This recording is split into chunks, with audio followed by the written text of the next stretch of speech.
She said, let's just be friends. After 2 years together. I said perfect. Then I treated her exactly like I treat my other friends, with boundaries. She discovered what just friends really meant when I started dating her best friend. Original post I, 27 male, got the let's just be friends speech from my girlfriend Tara, 26, 3 weeks ago. We'd been together for 2 years, lived together for 1. I thought we were solid, talking about future plans, her sister's wedding next summer where I was supposed to be her +1, the whole thing. Then on a random Thursday evening, she sits me down. We need to talk. Me already knowing where this was heading. Okay. I love you, but I'm not in love with you anymore. I think we should transition to being friends. Transition? Yeah, you know. We get along so well, have the same friend group, similar interests. We'd make amazing friends. But not amazing partners? Looking uncomfortable. It's not like that. I just need to find myself, explore who I am outside of us. But I don't want to lose you completely. Me, so you want to break up but keep me around? When you say it like that, it sounds bad. I just think we're better as friends. We can still hang out, still be part of each other's lives. Here's what killed me. She said all this while already having packed a bag. Her friend Marissa was picking her up in an hour. She'd planned this whole thing out, down to having somewhere to stay. You've already got an exit strategy. I knew you'd be upset. Marissa said I could crash with her while we figure out the living situation. The living situation? Well, yeah, we'll need to sort out the apartment. But there's no rush. We're adults, we're friends, we can make this work. I sat there for a minute, processing. 2 years, living together, talking about kids someday. Now she wants to be buddies? Okay. Surprised? Okay. Yeah, let's be friends. You're right, we should be able to make this work as adults. She actually smiled, relieved. Like I'd just agreed to her perfect plan where she gets to dump me but keep all the benefits of having me in her life. Oh, thank God. I was so worried you'd hate me or make this difficult. See? This is why we're perfect as friends. She left that night. Marissa picked her up, gave me this pitying look like I was some kicked puppy. I just waved. The next morning, I did exactly what Tara asked. I treated her like a friend. And that's when I learned she had a very different definition of friendship than I did. First text came at 7 a.m. Tara, hey, hope you slept okay. Could you drop off my work laptop? I forgot it in the rush. Me, sure, I'll leave it at the front desk of your office Monday. Can't you bring it by Marissa's? I need it for the weekend. I've got plans. Monday works better for me. Plans? What plans? Friend stuff. She didn't like that, but what was she gonna say? We're just friends now. Friends don't drop everything for each other. Saturday, she texted again. Hey, Marissa and I are going to that new brunch place. Wanna come? Thanks, but I'm good. Have fun. Come on, we always do Saturday brunch. That was when we were dating. Enjoy your meal. 2 hours later. This is weird. Why are you being like this? Like what? Distant. Cold. I'm being friendly. Literally what you asked for. Update 1. Week 2 of friendship, and Tara was starting to crack. See, when she said let's be friends, what she meant was let's keep everything exactly the same minus the romance. What I heard was let's have appropriate boundaries like I do with all my other friends. She showed up at the apartment on Tuesday while I was at work. Still had her key. Helped herself to groceries, did some laundry, even took a shower. Left me a note. Borrowed some stuff, hope that's cool. I texted her. Me, hey, noticed you came by. I'll need the key back when you get a chance. What? Why? My friends don't have keys to my place. But I still have stuff there. We can arrange times for you to get your things, just like friends do when they need to pick stuff up. This is ridiculous. We live together. We used to live together, now we're friends. Different relationship, different boundaries. She came by that evening furious. You changed the locks. Me, no, just rekeyed them. Gave notice you no longer live here. Here's a box of your immediate stuff. I can't believe you're being so petty. Petty? I'm treating you exactly like I treat my friends. None of them have keys to my place. But I'm not just any friend. According to you, that's exactly what you are. The entitlement started showing. She expected to still be my emergency contact, still be on my Netflix, still have access to my Prime account. Nope. But the real kicker came that weekend. Our mutual friend group was having a game night. I showed up solo. She showed up with some dude named Connor. Tara, loudly enough for everyone to hear, This is Connor. We met at yoga. Connor seemed nice enough, clearly brought as a prop to make me jealous. I shook his hand, welcomed him to game night, then proceeded to destroy everyone at Codenames while paying them zero special attention. Halfway through the night, Tara cornered me in the kitchen. Tara, you don't even care that I'm here with someone else. Me, why would I? We're friends. Friends date people. You're not even a little jealous? Are you jealous when your other friends date people? That's different. How? She couldn't answer, because there was no answer that didn't admit she wanted me to pine for her while she found herself. But the best part? Her bestie Marissa had been extra friendly all night, kept finding excuses to talk to me, laugh at my jokes, touch my arm. I wasn't trying to make anything happen, just being my normal self without Tara's shadow. Next morning, Tara texts, Tara, what was that with you and Marissa? What was what? You know what, the flirting. We were just talking. Friends talk. She's my best friend. And I'm your friend too, right? Friends can be friends with each other's friends. Radio silence for 3 days. Then Thursday, she tried a new tactic. I think I made a mistake. About what? Us. Maybe we should talk. Sure. What's up? In person, over dinner, our place? You mean the Italian spot? I actually have plans, but we could grab coffee Saturday afternoon if you want to chat. Plans with who? Does it matter? Friends don't need to report their schedules to each other. Is it Marissa? Coffee Saturday or no? This isn't how friends act. This is exactly how friends act. You're thinking of how boyfriends act. Common mistake. Update 2. 3 weeks in and Tara's finding herself journey was not going as planned. Connor from yoga ghosted her after 2 dates. Turns out he wasn't interested in being anyone's rebound. Meanwhile, I was living my best life as a single dude with excellent boundaries. Then Marissa made her move. She texted me Thursday night, hey, random, but I have an extra ticket to that comedy show Saturday. Interested? Now, I need to be clear, I didn't pursue Marissa. Didn't even think of her that way until she started showing interest. But she was fun, attractive, and most importantly knew exactly what she wanted. No games, no transitions, no keeping me as a backup plan. Me, sure, sounds fun. Marissa, great. Fair warning though, Tara's being weird about us hanging out, just wanted you to know. Noted. Still interested if you are. Definitely. Pick me up at 7. Saturday came. I got dressed up, feeling good. Hadn't been on a real date in 2 years. As I'm heading out, my phone explodes. Are you serious right now? About what?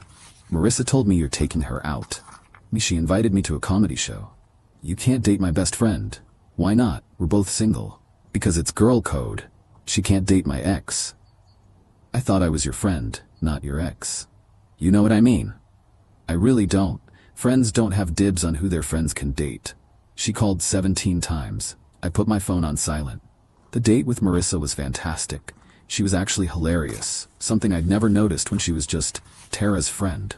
We talked about everything except Tara. Well, until the end.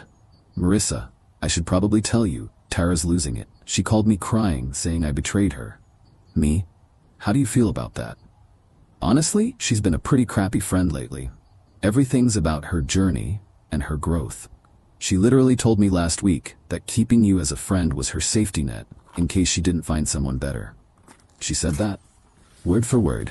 That's actually what made me realize you deserved better, and that maybe I wanted to shoot my shot. We kissed goodnight. Nothing more, just a sweet first date kiss. I posted nothing online, told no one, but somehow Tara knew. Sunday morning 6 a.m. she's pounding on my door. Open up, I know you're in there. We through the door. It's 6 a.m. Tara.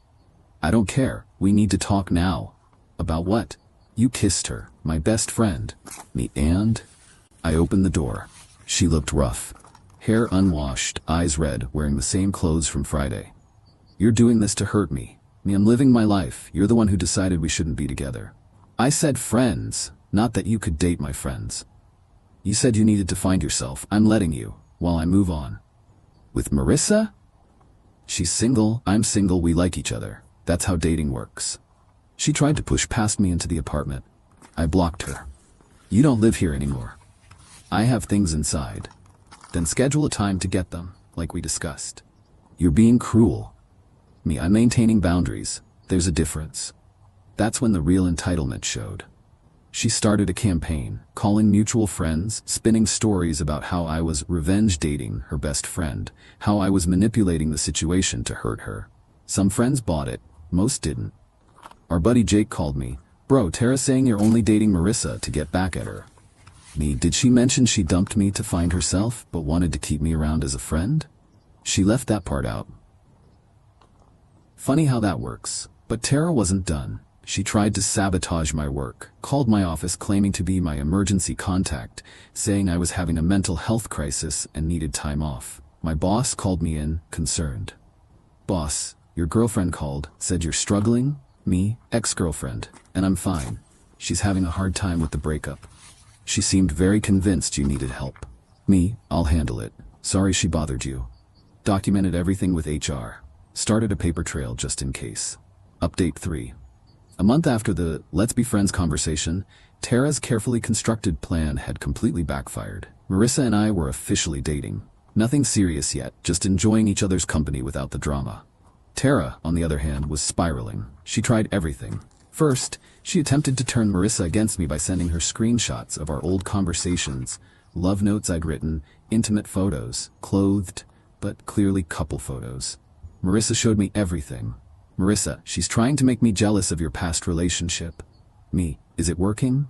"No, it's actually showing me how patient you were with her BS." Then Tara tried the nuclear option. She claimed she was pregnant. Got a text at 2 a.m. "We need to talk." I'm late. Me, late for what? You know what I mean, I'm pregnant. Congratulations, who's the father? Are you serious? You. Interesting, considering we haven't had sex in 2 months. It can take time to show up. And you've been with how many guys since then? Connor from yoga? The dude from the bar Marissa mentioned? I can't believe you're accusing me of lying. Me, I'm not accusing. I'm doing math. If you're pregnant and think it might be mine, let's handle this properly. Doctor's appointment, paternity test when possible. Radio silence. Next day, she texts. False alarm, got my period. Convenient. But the real meltdown came when she realized I'd been serious about dividing our shared life properly. See, when she left, she assumed I'd keep paying for everything while she found herself. The apartment, the utilities, the shared phone plan we'd gotten for the discount. Got a call from her mom. Her mom? "What's this about you canceling Tara's phone?" Me, "I removed her from my plan, she needs to get her own." Her mom, "But she can't afford that right now." Then she should have thought about that before ending our relationship. You're being petty, after 2 years. I'm being practical. Friends don't pay each other's phone bills. Her mom, she made a mistake. She realizes that now. Then she learned a valuable lesson. The peak entitlement came when Tara found out Marissa and I were planning a weekend trip. The same beach town where Tara and I had gone for our anniversary last year. Tara sent a novel-length text about how I was rewriting our memories and disrespecting what we had. How dare I take her best friend to our special place? Me, "It's a public beach, you don't own it." You know what you're doing?